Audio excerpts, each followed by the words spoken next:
کہ اتنی فضیلت آخر ذی الحجہ کے ان 10 دنوں کی کیوں ہے؟ اس سلسلے میں 2 بات مفسرین نے، محدثین نے بیان کیا، علماء نے بیان کیا۔ پہلی اور بنیادی بات یہ ہے کہ رب العالمین کی مرضی ہے، وہ جس مہینے کو چاہے سال کے دیگر مہینوں میں جو افضل قرار دے، اس کی مرضی ہے، جس کو چاہے اونچا کر دے، جس کو چاہے نیچا کر دے، وہ رب العالمین کی مرضی ہے۔ دوسری وجہ یہ ہے ان 10 دنوں کی فضیلت کے حوالے سے ابن حجر رحمۃ اللہ علیہ اپنی کتاب فتح الباری کے اندر کہتے ہیں کہ مجھے جو بات سمجھ میں آتی ہے ان 10 دنوں کی فضیلت کے حوالے سے وہ یہ ہے، ان 10 دنوں میں وہ عظیم عبادتیں اکٹھی ہو جاتی ہیں، جمع ہو جاتی ہیں، جو عظیم عبادتیں سال کے 11 مہینوں میں جمع نہیں ہوتی ہیں۔ مان لیجئے اس میں نماز بھی ہے، روزہ بھی ہے۔ عرفہ کا روزہ یہ ہے کہ نبی صلی اللہ علیہ وسلم کا طریقہ یہ تھا کہ آپ جو 9 دن کا بھی روزہ رکھتے تھے، یعنی آج سے لے کر کے 9ویں ذی الحجہ تک نبی صلی اللہ علیہ وسلم روزہ رکھا کرتے تھے۔ اسی لیے ہمیں تو کوشش یہ کرنی چاہیے کہ ہم 9 دن کا روزہ رکھا کریں، لیکن اگر ہم سے یہ بھی نہ ہو سکے تو میں نے پہلے کا کم از کم عرفے کے دن کا روزہ ضرور رکھنا چاہیے تاکہ 2 سال کے گناہوں کا کفارہ ہو۔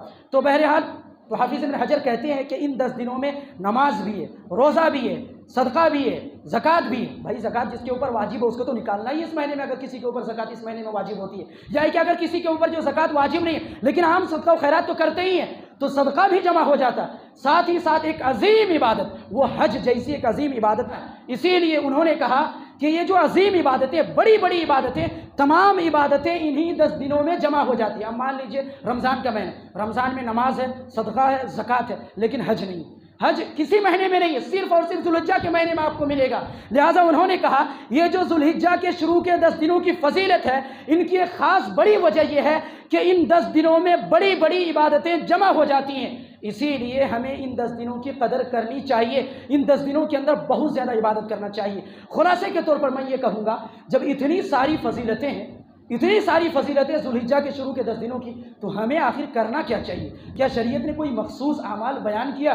دیکھیے شریعت میں بہت سارے مخصوص اعمال بیان نہیں ہوئے، لیکن ایک ہی حدیث میں نبی صلی اللہ علیہ وسلم نے کہا جو بھی نیک عمل ان 10 دنوں کے اندر انجام پائے گا، رب العالمین کے نزدیک اس عمل کی محبوبیت مزید بڑھ جاتی ہے، اس عمل کا ثواب رب العالمین مزید دیتا دیگر دنوں کے مقابلے میں۔ لہٰذا محبوب عمل، نیک عمل کوئی بھی ہو سکتا ہے۔ نماز کا اہتمام کریں، صدقہ و خیرات کا اہتمام کریں، زکوٰۃ کا اہتمام کریں، قربانی جیسی عظیم عبادت کو نیت خالص کر کے رب العالمین کے راستے میں جانور قربان کریں۔ میرے بھائیوں، اسی طریقے سے ہمیں کرنا یہ ہے کہ ہم اس مہینے میں خاص کر کے ان 10 دنوں میں ذکر و اذکار کا اہتمام کریں۔